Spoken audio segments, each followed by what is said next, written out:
आप सबका दिल से मैं यहां स्वागत करता हूं।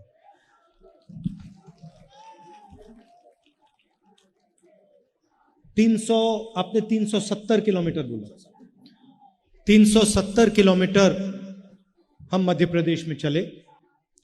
उससे पहले तमिलनाडु, केरल, कर्नाटक, आंध्रा, तेलंगाना, महाराष्ट्र से ये यात्रा निकली और अब राजस्थान, हरियाणा और दिल्ली जाएगी और फिर श्रीनगर में हम ये जो तिरंगा है उसको लहराएंगे। ये जब हमने ये यात्रा शुरू की तो काफी लोगों ने हमें कहा, बातचीत हो रही थी कांग्रेस पार्टी में, तो काफी लोगों ने कहा कि देखिए इस यात्रा को गाड़ी में करना चाहिए। दिग्विजय जी हैं यहां पे, उनको याद होगा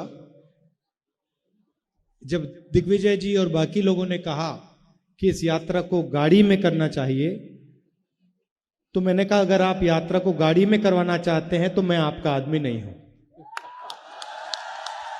फिर आपको किसी और से करवानी पड़ेगी।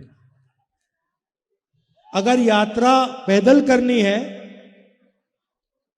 तो फिर मैं यात्रा करने के लिए तैयार हूं।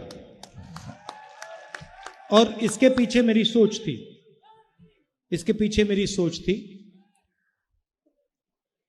सोच ये थी कि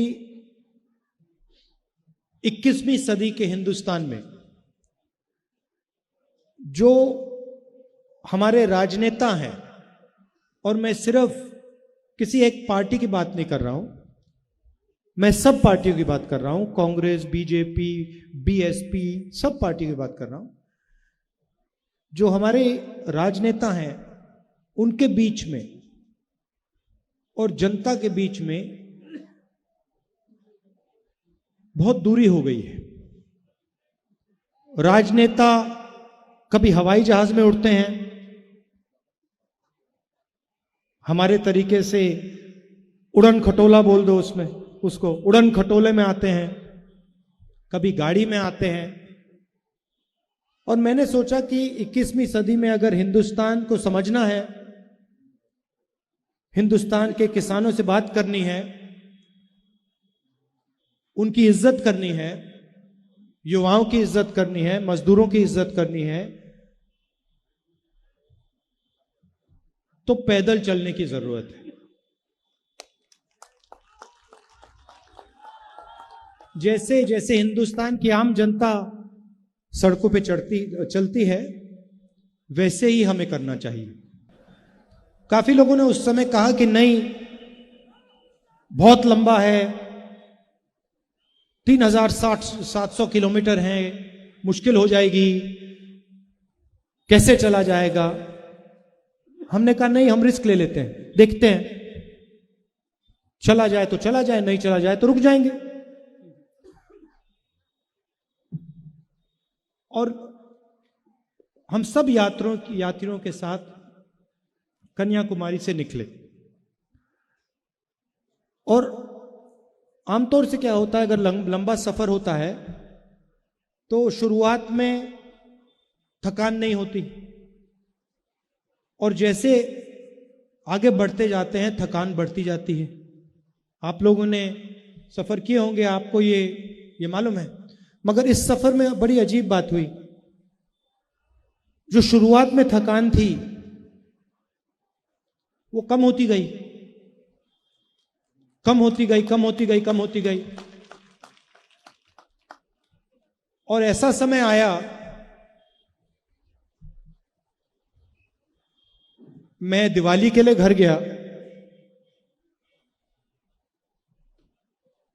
वहां पे मैं अपने घर में पलंग पे लेटा हुआ था, और सुबह उठा और मैंने सोचा कि भाई मैं तो वापस अपने कंटेनर में जाना चाहता हूं, यहां मुझे ठीक नहीं लग रहा।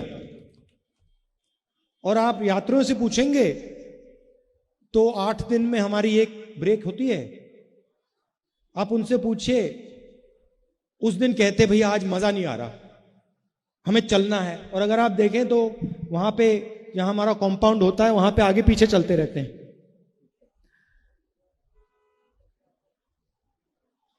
ये क्यों हो रहा है? क्योंकि हम अपनी शक्ति का प्रयोग नहीं कर रहे हैं।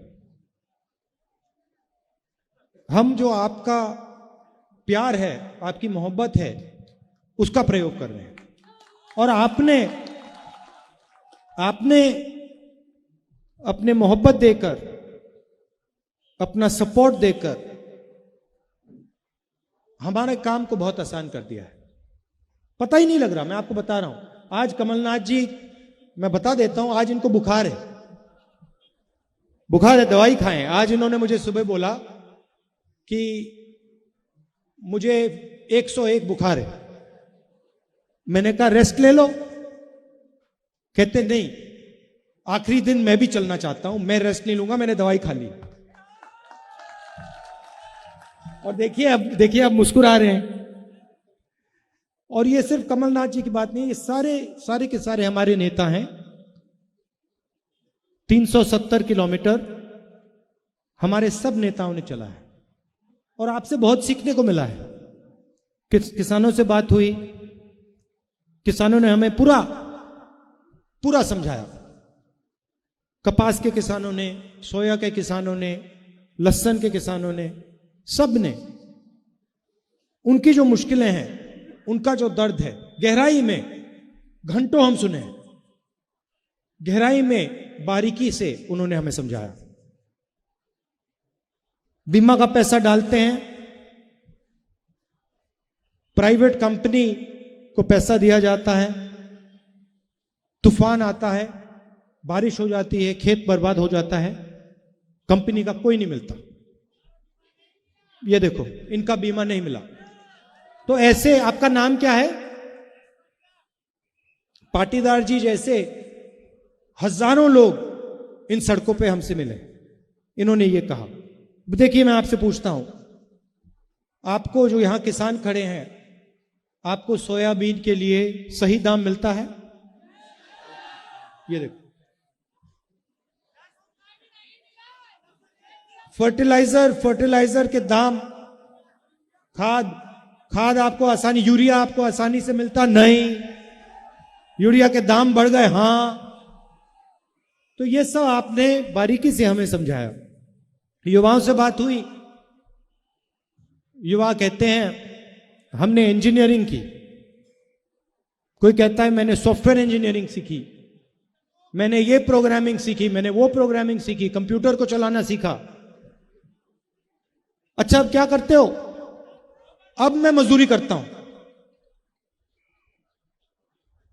Computer engineer, mechanical engineer, civil engineer, ये सारे के सारे आज के हिंदुस्तान में मजदूरी कर रहे हैं।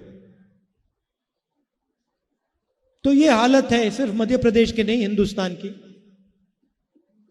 और जो बीजेपी की पॉलिसीज हैं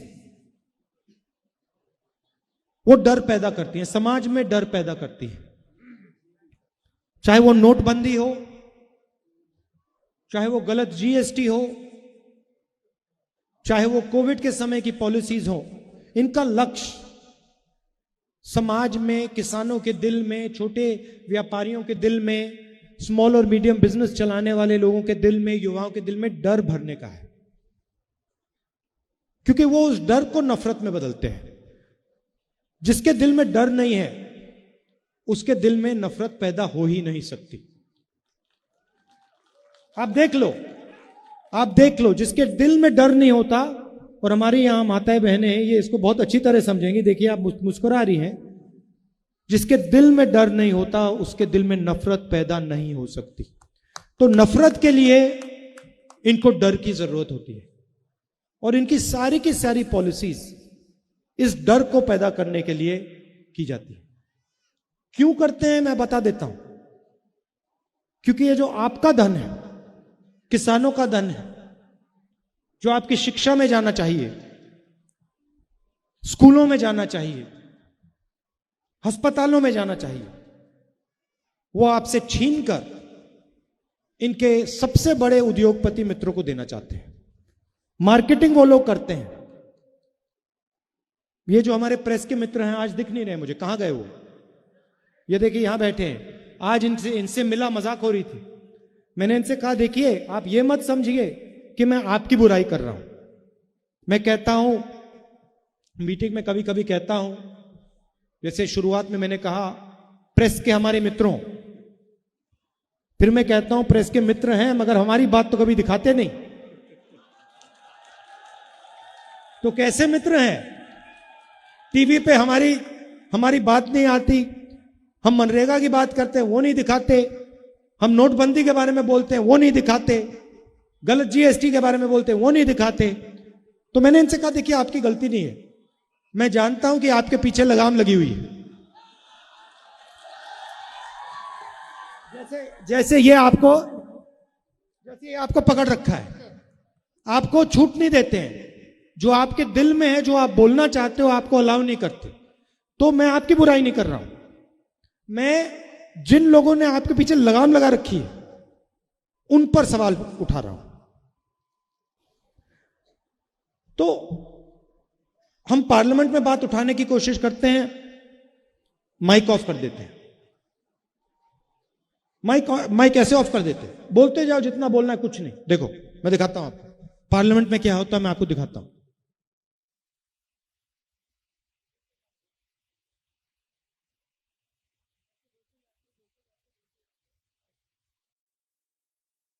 तो अब पार्लियामेंट का रास्ता बंद कर दिया।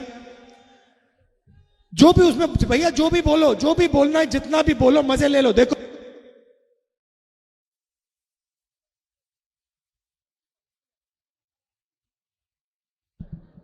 आवाज ही नहीं आती, तो मीडिया का रास्ता बंद, पार्लियामेंट में, विधानसभा में माइक बंद।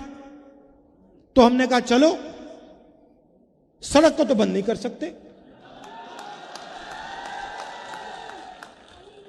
तो इसलिए हम 3700 किलोमीटर सड़क पे चले आपको बताने कि ये जो नफरत फैलाई जा रही है इससे देश को नुकसान हो रहा है। ये जो लोगों को डराया जा रहा है, किसानों को, मजदूरों को, छोटे व्यापारियों को डराया जा रहा है, इससे देश का नुकसान हो रहा है। जो महंगाई बढ़ रही है इससे देश का नुकसान हो रहा है। जो बेरोजगारी बढ़ रही है इससे देश का नुकसान हो रहा है। और जब हमने ये बात उठाई, आपने ये बात बहुत अच्छी तरह समझी और आप इस यात्रा में सब के सब शामिल हो गए, तो मैं आपका दिल से धन्यवाद करना चाहता हूं। अब हम यहां से मध्य प्रदेश से निकल रहे हैं, राजस्थान जा रहे हैं। आपने पूरा प्यार दिया, मदद की हमारी, ये मैं जिंदगी भर नहीं भूलूंगा। कांग्रेस वाले कोई नहीं भूलेंगे। और आखिरी में मैं तो हमारे जो पुलिस वाले हैं जिन्होंने इस यात्रा की मदद की, आप हमारे साथ चले, आपको भी कष्ट हुआ, आपको भी धक्के लगे, आपका भी मैं दिल से धन्यवाद करना चाहता हूं। सबका बहुत बहुत धन्यवाद। नमस्कार, जय हिंद।